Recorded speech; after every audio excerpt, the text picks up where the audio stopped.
Listen man, headquarter থেকে order আসিয়াছে within very short time আমাদের কৃষ্ণনগর দাখল করিতে হইবে। বাট I know man, তুমি কি বলিবে?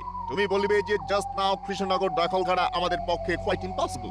রাইট স্যার, আমরা এখানে বাণিজ্য করিতে আসিয়াছি, আমাদের সঙ্গে তেমন সৈন্য নাই, আর আমি যতটুকু জানিয়াছি তাহাতে মহারাজ কৃষ্ণচন্দ্রের সৈন্য সংখ্যা প্রচুর। তুমি আমাকে হাসাইলে ম্যাম। শুনো, কোনো কিছু দখল করিতে গেলে সব সময় সোলজার লাগে না, চাটুরে দিয়া কাজ সারিতে হয়। ঠিক বুঝলাম না। ফার্স্ট অফ অল আমাদের সেই আদমিকে খুঁজিয়া বার করিতে হইবে যে কৃষ্ণনগরের সব খবর রাখে, আর মানির লোভে সে আমাদের কাছে সব খবর সাপ্লাই করিবে। রাইট রাইট স্যার, বাট তেমন লোক কি পাওয়া যাইবে? আই থিঙ্ক অবশ্যই পাওয়া যাইবে, বিকজ এই দেশের ট্রেটার, আই মিন বেঈমানদের কোনো অভাব নাই। So let us search from today. Okay sir.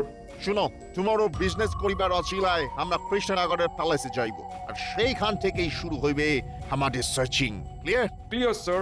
Good.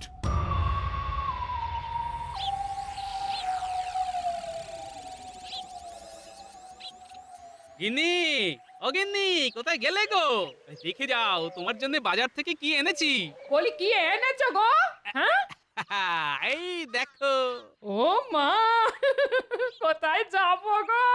কিটে বুড়ো আজ এত বড় একটা গোটা ইলিশ এনেছে।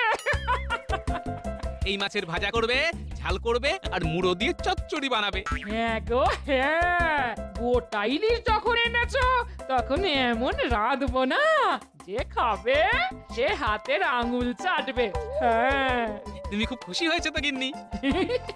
শুধু কি খুশি নাকি, খুব খুব খুশি হয়েছি গো।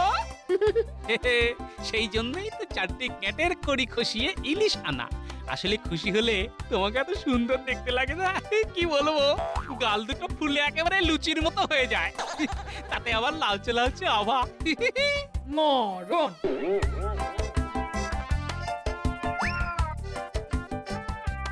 মহারাজ, শুনলাম নাকি আপনার রাজসভায় আজ দুজন লালমুখো সাহেব আসছেন। এই কি শুনেছো, ওরা নাকি কৃষ্ণনগরে ব্যবসা করতে চায়। আশ্চর্য! কেন কেন কেন আশ্চর্য কেন? সেই 7 সমুদ্র 13 নদী পার করে ওরা আমাদের এখানে ব্যবসা করতে এসেছে শুনলেই কেমন অবাক লাগে। আচ্ছা, ওদের বিলেতে কি খুব অভাব? আসলে রানী, অভাব হবে কেন? আসলে ওরা তো হলো বুড়িকে জাত, সারা পৃথিবী জুড়ে ব্যবসা করাই হলো ওদের উদ্দেশ্য। সে যাই হোক মহারাজ, খুব সাবধানে ওদের সঙ্গে কথাবার্তা বলবেন। কি জানি বাবা, কি যে আছে ওদের মনে। না না না না, তুমি একেবারে চিন্তা করো না তো, ওদের কোন অন্যায় প্রস্তাবে আমি রাজি হব না। তাহলে আমি এখন আসি। দুর্গা দুর্গা, রক্ষা করো মা। মহারাজ, সাহেবরা তো এখনো এলো না। দেখো, আশা না আশা ওদের ব্যাপার, ওরা এলেও ভালো আবার না এলেও ভালো, তাই ওসব নিয়ে আমি মাথা ঘামাচ্ছি না। কিন্তু লালমুখো সাহেব বলে কথা। সাহেবের নাম শুনেই মন্ত্রীমশাই কাত, তা সাহেব দেখলে তো হয়ে যাবে মত। এই তোমরা থামো তো, কথা নেই বার্তা নেই, সব কথায় শুধু হ্যাঁ হ্যাঁ হ্যাঁ হ্যাঁ। Shall we come in, মহারাজ কৃষ্ণচন্দ্র?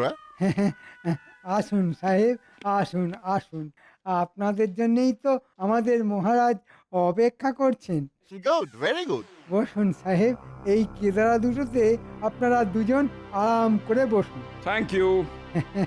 মন্ত্রীর কাজকর্ম দেখলে না গা জ্বলে যায় একেবারে।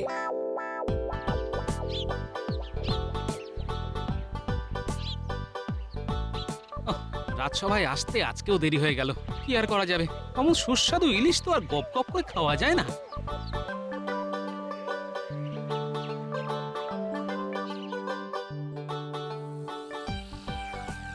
কি অসভ্য রে বাবা, ঠ্যাঙের উপর ঠ্যাং তুলে মহারাজের দিকে পা করে বসে আছে, কোন রকম শিক্ষা দীক্ষা নেই দেখছি।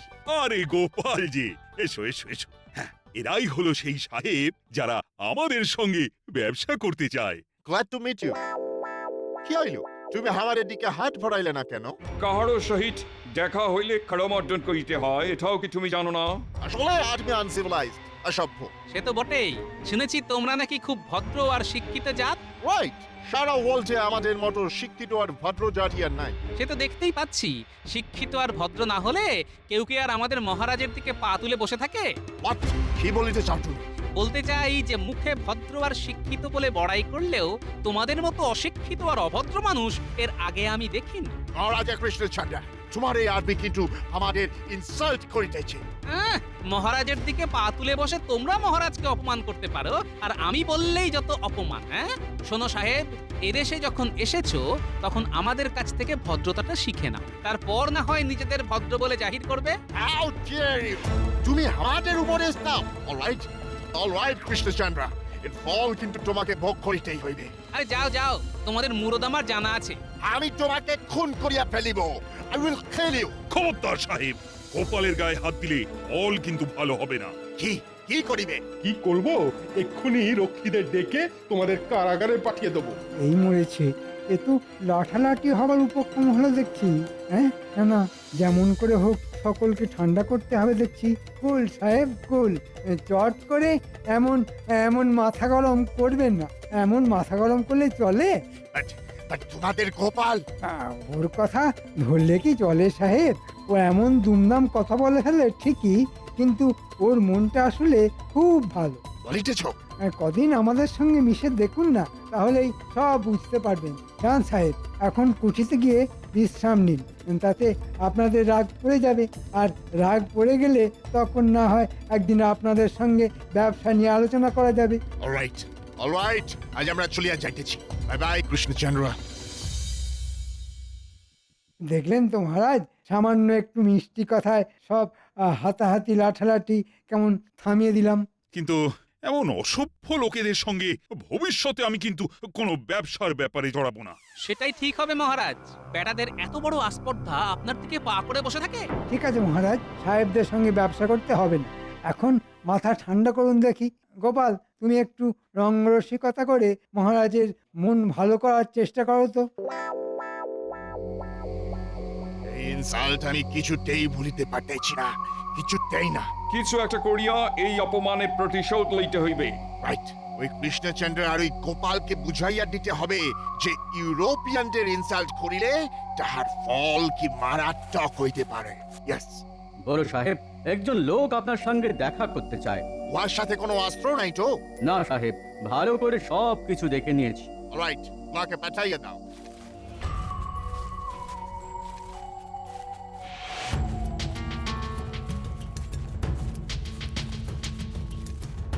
নমস্কার সাহেব। Who are you? তুমি কে আছো? আমি হচ্ছি তাহলে ওই কথাই রইল সাহেব। ইয়েস। তাহলে এখন আমি আসি সাহেব। জাস্ট আ মিনিট, ইহার মধ্যে 1000 আছে, পুরো কাম হইয়া গেলে আরো পাবে। ধন্যবাদ ধন্যবাদ। কি বলিয়াছিলাম, এই দেশে ট্রেজার বিশ্বাসঘাতকের কোনো অভাব নেই। Right you said.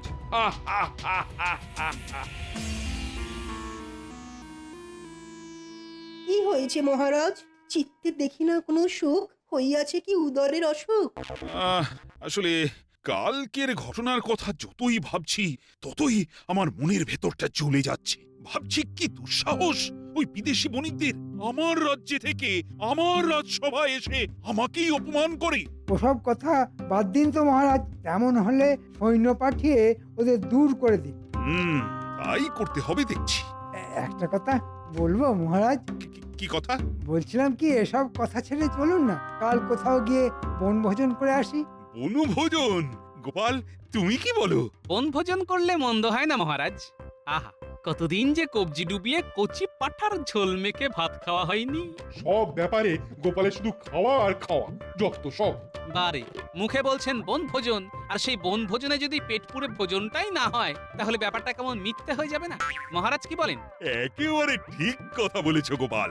মন্ত্রী, বনভোজনে ওজনের যেন কোনো ত্রুটি না থাকে, আর এই ব্যাপারটা কিন্তু তোমাকেই দেখতে হবে। তাহলে তো সৈন্যদেরকেও খবর দিতে হয়। কেন? বারে, মহারাজ বনে যাবেন আর তার নিরাপত্তার জন্য সঙ্গে সৈনিক থাকবে না?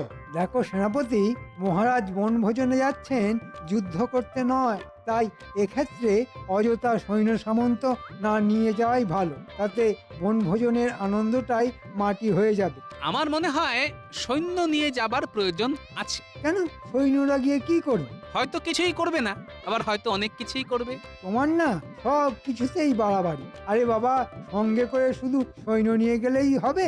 তাদের খাবার ব্যবস্থা করতে হবে না? করতে হলে করতে হবে। তার হ্যাপা আর খরচের কথাটা একবার ভেবে দেখেছো? না না, বনভোজনে কোনো সৈন্য নিয়ে যাওয়ার প্রয়োজন আছে বলে আমি মনে করি না। মহারাজ, আপনি কি বলেন? আচ্ছা, সঙ্গে করে সৈন্য নিয়ে যেতে মন্ত্রী মশাইরা তো আপত্তি কেন?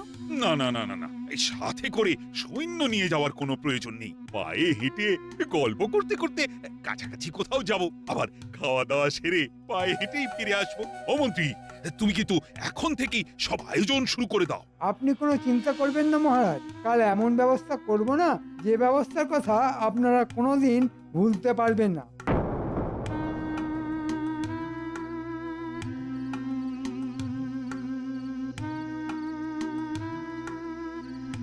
সেনাপতি, সেনাপতি, কি ব্যাপার গোপাল, এত রাতে? একটু কথা ছিল। ভেতরে এসো, ভেতরে এসো। বলো, কি বলবে এবার বলো। বলছিলাম কি, আমরা তো সৈন্য ছাড়াই জঙ্গলের মধ্যে বনভোজনে যাচ্ছি। তুমি গোপনে সৈন্যদের প্রস্তুত থাকতে বলো, তারা যেন বেশ খানিকটা দূরত্ব বজায় রেখে আমাদের অনুসরণ করতে করতে যায়। আর একটা কথা, এই সব কথা আমি, তুমি আর সৈন্যরা ছাড়া কেউ যেন জানতে না পারে। তুমি কি কিছু সন্দেহ করছো গোপাল? দেখো, চারদিকের পরিস্থিতি তো ভালো নয়, তাই সাবধানের মার নেই, বুঝলে? ঠিক আছে, তোমার কথা মতোই সব ব্যবস্থা হবে। তাহলে আমি এখন আসি, কাল তো আবার ভোর ভোর বেরিয়ে পড়তে হবে। হ্যাঁ, এসো।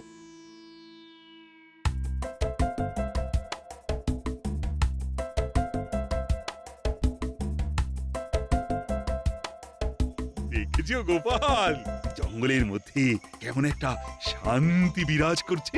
জঙ্গলের মধ্যে তো চিরকালই শান্তি মহারাজ। পাখির কুজন ছাড়া কিছুই তো কানে আসে না। আমরা মানুষেরাই শুধু অনাবশ্যক জঙ্গলের শান্তি ভঙ্গ করি মহারাজ। তা মন্ত্রী, খাবার দাবারের কি ব্যবস্থা করেছো বলো তো? ওই তো বনভোজনের জায়গায় পৌঁছেই গরম গরম লুচি আর আলুর দম, সেই সাথে ভোলা ময়রার রসগোল্লা। আহা, ভাবলেই জিভে জল চলে আসছে। তারপর দুপুরে ভাতের সঙ্গে সোনামুগের ডাল, আলু ভাজা, পোনা মাছের কালিয়া আর কচি পাঁঠা। পদের কথা শুনেই না পেটের মধ্যে কেমন যেন একটা মোচড় দিয়ে উঠছে। চলুন মহারাজ, একটু তাড়াতাড়ি পা চালিয়ে চলুন। এসব উপাদেয় খাদ্যবস্তু পেটস্থ না করা অব্দি আমার যে শান্তি নেই মহারাজ। সত্যি গোপাল, লোকে তোমাকে পেটুক বলে কি আর সাধে? মহারাজ, খাবার ইচ্ছে কিন্তু সকলেরই আছে। আমি শুধু প্রকাশ করে ফেলি বলেই আমার যত বদনাম।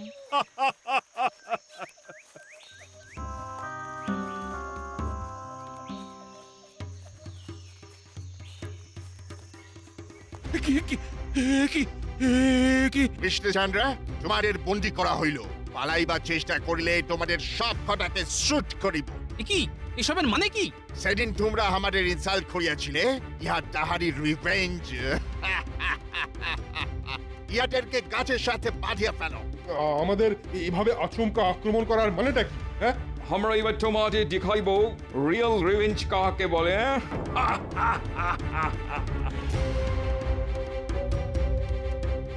কাজটা কিন্তু ভালো করছো না সাহেব। দেখো, এর ফল কিন্তু তোমাদের ভুগতে হবে। চাপ নেটিভ ইন্ডিয়ান, এখন তুমি আমাদের হাতে বন্দি। এরপর আমরা তোমাকে দিয়া পেপার সাইন করাইয়া তোমার কৃষ্ণনগর কারিয়া লইব। উহার পর তোমাকে এই রাজ্য হইতে তাড়াইয়া দিব। রাজা হইতে তুমি বেগার হইয়া যাবে, ভিখারি। আর তোমার ওই বিগ বেলি, আই মিন পেট মোটা গোপাল হইবে আমাদের স্লেভ, মানে কৃতদাস। ওয়েল ডান মন্ত্রী, ওয়েল ডান। এই কাজের জন্য আমরা তোমাকে 1000 অ্যাডভান্স দিয়েছিলাম, এখন কুটিতে ফিরিয়া আরো 5000 দিব। থ্যাংক ইউ সাহেব, তবে কৃষ্ণনগরের সিংহাসনটা আমাকে দিলে আমি আরো বেশি খুশি হতাম। মন্ত্রী, এসব তাহলে তোমারই ষড়যন্ত্র? ছি ছি ছি, তুমি এত বড় নিমক হারাম। ভুল বললেন মহারাজ, আমি আপনার কাছ থেকে হাত পেতে বেতন নিয়েছি বটে, কিন্তু কোনোদিন আপনার নুন খেয়েছি বলে তো মনে পড়ছে না। তাই নিমক-হারাম কথাটা এখানে ঠিক খাটে না। কাজটা কিন্তু তুমি ভালো করলে না মন্ত্রী। তুমি শুধু আমার সঙ্গেই বেইমানি করলে না, বেইমানি করলে নিজের দেশের সঙ্গে। এসব বাজে কথা ছাড়িয়া মন্ত্রী চলো, এখন একটু টিফিন আর লাঞ্চের অ্যারেঞ্জমেন্ট করা যাক। চিন্তা করো না সাহেব, গরম গরম লুচি আর কচি পাঁঠার ব্যবস্থা আছে। Really? Yes, Oh, I love that. আমাদের রান্নার লোকের হাতে রান্না খাবে আর আঙুল চাটবে।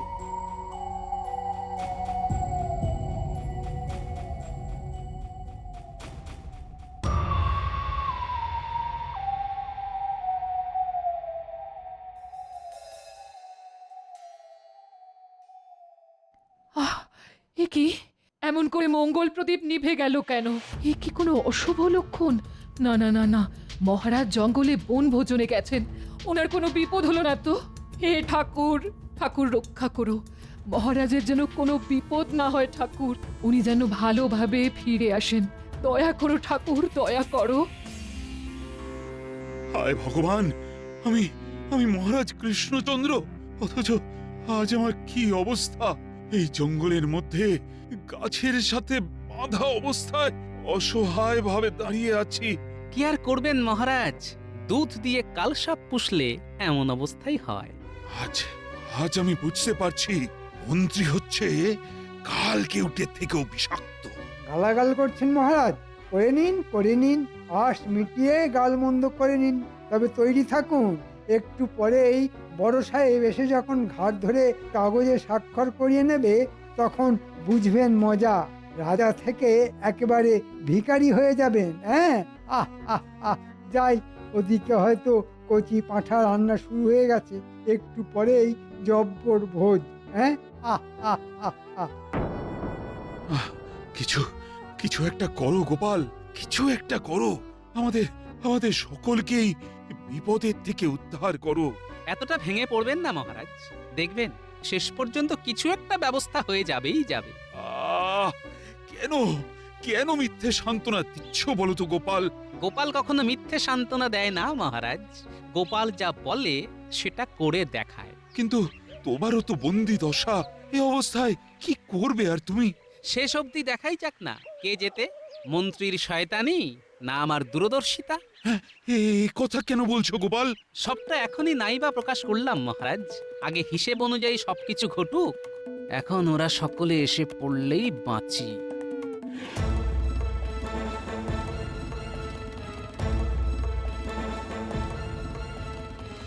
কৃষ্ণচন্দ্র, এখন গুড বয়ের মতন এই পেপারটায় একটা সাইন করিয়ে দাও। কিসের স্বাক্ষর? নটি বয় কিচ্ছু যেন বুঝিতে পারিতেছ না। এই পেপারে লেখা আছে তুমি নিজের ইচ্ছায় তোমার সব প্রপার্টি স্থাবর অস্থাবর আমাদের দিয়া দিতেছ। অসম্ভব, অসম্ভব! আমি এই কাগজে কিছুতেই স্বাক্ষর করব না। কেন জেদ করছেন মহারাজ? এই লালমুখো সাহেবদের আপনি চেনেন না, এরা কিন্তু সব করতে পারে, দরকার হলে আপনার জীবন অবধি কেড়ে নিতে পারে। বাহ মন্ত্রী মশাই বাহ, আপনি দেখছি এই কদিনে সাহেবদের খুব ভালো করেই চিনে ফেলেছেন। ভালো ভালো, এক শয়তান তো অন্য শয়তানদের চিনবেই। মুখ সামলে কথা বলবে গোপাল, মনে রাখবে তুমি এখন আমাদের হাতে বন্দি। ইচ্ছে করলে তোমার ওই বেয়াদপির জন্য তোমার জিভটা আমি ছিঁড়ে নিতে পারি। তাই নাকি? তা দেখি আপনার মুরদ। স্টার্ট আপ বিগ বেলি, আরেকটা কথা বলিলে শুট করিয়া দেব। শুট মানে গুলি করে দেবে? তাহলে তো আমাকে তোমরা চিনতেই পারোনি। জেনে রাখো সাহেব, গোপাল ভাঁড় কিন্তু মরতে ভয় পায় না। Krishnachandra, don't waste our time. জলদি জলদি পেপারে সাইন করো, করো। কিছুতেই না। আমি তোমাকে লাস্ট চান্স দিতেছি।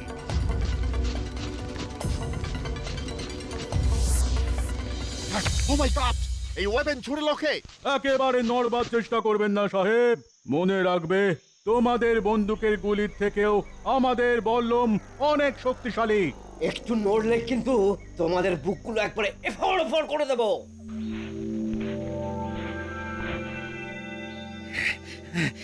এবার এবার এগুলোকে ভালো করে দড়িতে বেঁধে ফেলো। আচ্ছা সেনাপতি, সৈন্যরা এখানে কি করে এলো?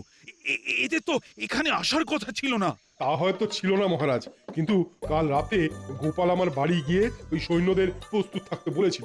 আরো বলেছিল সৈন্যরা যেন বেশ খানিকটা দূরত্ব বজায় রেখে আমাদের অনুসরণ করতে করতে আসে। গোপাল, গোপাল, হ্যাঁ মহারাজ, আপনাকে সম্পূর্ণ অন্ধকারে রেখে আমি সেনাপতিকে এই ব্যবস্থা নিতে বলেছিলাম, কারণ সৈন্য নিয়ে বনভোজনে আসার ব্যাপারে মন্ত্রীমশাইয়ের প্রবল আপত্তি আমার মনের মধ্যে কেমন একটা খটকা তৈরি করেছিল। আমার কেবলই মনে হয়েছিল যে এই আপত্তির পেছনে মন্ত্রীমশাইয়ের কোনো অভিসন্ধি আছে। তাই ধন্য, ধন্য গোপাল, তোমার তোমার দূরদর্শিতার বুদ্ধিমত্তার কোনো তুলনা নেই। আজ শুধু তোমার জন্যই এক ভয়ঙ্কর বিপদ থেকে আমরা সবাই রেহাই পেলাম। মহারাজ, এখন এই সাহেব আর মন্ত্রীকে নিয়ে কি করব? এই সাহেবদের নিয়ে যাবে আমার কারাগারে, আর মন্ত্রীকে শুলে চড়াবো না পাগলা হাতির মুখে ফেলে দেব সেটা ঠিক করব পরে। এখন এখন গাছের সঙ্গেই বাঁধা থাকো। ওরে বাবা, ফুল না হলে পাগলা হাতি। ওরে বাবা, দুটোতেই যে বড্ড লাগবে। তাহলে থাকো এখানে এইভাবে গাছে বাঁধা হয়ে, এটাই তোমার শাস্তি। চলো চলো সকলে। মন্ত্রীমশাই থাকুন তাহলে এখানে, এটাই আপনার উপযুক্ত জায়গা। ও মহারাজ, এই জঙ্গলের মধ্যে আমাকে একলা ফেলে রেখে চলে যাবেন না? এই জঙ্গলে বাঘ ভাল্লুক না থাকলেও শেয়াল, বনবিড়াল, বুনো কুকুর তো আছে। ওরে বাবা রে, হাজের আধার নামলে তা যদি সকলে এসে আমাকে কামড়াতে থাকে, ওরে বাবা, তাহলে যে আমার সর্বাঙ্গ বিষাক্ত হয়ে যাবে। ও মহারাজ, একটু দয়া করুন না, একটু দয়া